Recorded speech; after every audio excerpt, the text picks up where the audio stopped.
ఇవాళ అనుకోకుండా అమ్మ వాళ్ళ ఇంటికైతే వచ్చాను. వచ్చిన తర్వాత అమ్మ అయితే నా కోసం చేపలు తెప్పించింది. ఇవైతే చెరువులో దొరికిన చేపలు. ఈ చేపల్ని ఎలా పడతారో తెలుసా? గూడలని ఉంటాయి. వాటిని వెదురు బొంగులతో బుట్టలాగా అల్లి ఆ బుట్టల్ని తీసుకొని పోయి వాగులలో పెడితే చేపలు అయితే వచ్చి అందులో పడతాయి. తెలిసిన ఒక అంకుల్ అయితే మధ్యాహ్నం పూట తీసుకొని వస్తే నా కోసం అమ్మ తీసుకుంది. చికెన్ అయితే అందుబాటులో లేదు. ఎందుకంటే పొద్దుట కాదు, నేను వెళ్ళింది సాయంత్రం కాదు, మధ్యాహ్నం. అటు ఇటుగా టయానికి ఎక్కడ దొరికిద్ది, అసలే మాది పల్లెటూర్లు. అందుకే ఈ చేపలతో కానిచ్చేస్తుంది. ఇచ్చిన వెంటనే అమ్మ ఆగమ్మ నేను వీడియో తీసుకుంటా అనేసి ఇంకా నేను అక్కడ కూర్చొని మా వదిన వాళ్ళతో మాట్లాడుతున్నాను. మా అమ్మ ఫోన్ లో నుంచి. మా అమ్మ అయితే నా ఫోన్ లో వీడియో తీస్తుంది. మా అమ్మ ఒక్కొక్కసారి ఫోటోగ్రాఫర్ అవుతుంది, వీడియోగ్రాఫర్ అవుతుంది, అన్ని అయిపోతుంది అనమాట. మస్తు హెల్ప్ చేసిద్ది. మా అమ్మకి ఫోన్ ఆపరేట్ చేయడం కూడా వచ్చు. నా చేతిలో ఉన్న ఫోన్ ఎవరిది అనుకుంటున్నారు? అది మా అమ్మది. ఆ ఫోన్ తో ఏం చేసిద్దో తెలుసా?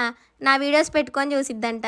ఏమేమి చేపలు నాకైతే తెలీదు, తెలిసినమైతే చెప్తాను. మట్టలు అంటారు, కొర్రమీన అంటారు, ఇంకొకటి అయితే పంది చేప అంట. మరి అదేం పేరో నాకైతే తెలీదు. మా అమ్మ చెప్పింది, నేను మీతో చెప్తున్నా.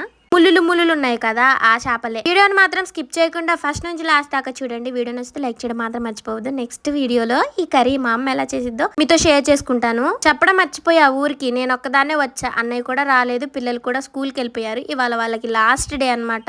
ఇవాటితో ఎగ్జామ్స్ కంప్లీట్ అయిపోతాయి. వాళ్ళకి ఎగ్జామ్స్ అయిపోయిన తర్వాత నుంచి నాకు ఎగ్జామ్స్ స్టార్ట్. ఇంకా నేనైతే వీళ్ళతో ఎలా భరించాలి, ఎలా చదువుకోవాలి అర్థం కావట్లేదు.